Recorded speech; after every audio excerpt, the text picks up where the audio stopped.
I didn't actually know that the council offered stuff like this. Obviously the council were heavily involved in that. What's the first thing they do? They call their local council.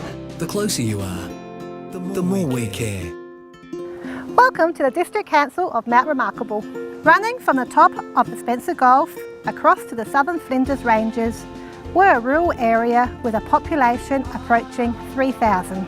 Being a long way from major centres means the job of our council's Environmental Health Officer is varied and wide-ranging.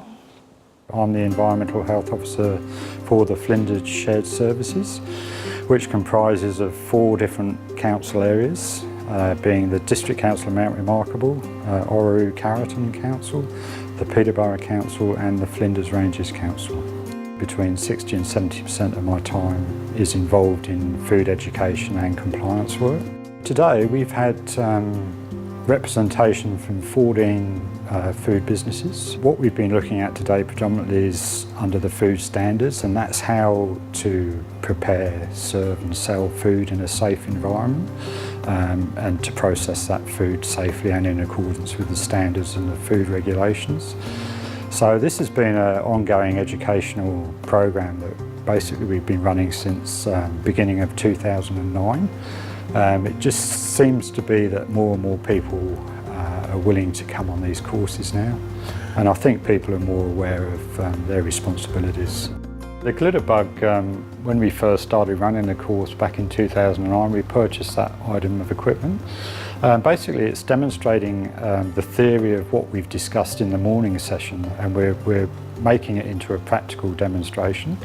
So what that does, it enables people to actually physically see the rewards of good mechanical hand washing.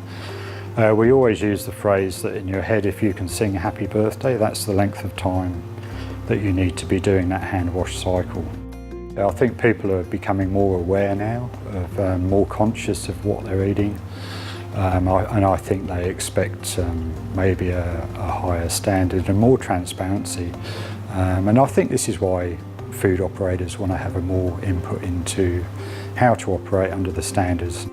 I quite often get asked when the next food safety session is going to be run, because people have found out that their friend or colleague has just been on one, which is great. You know, that's what we want.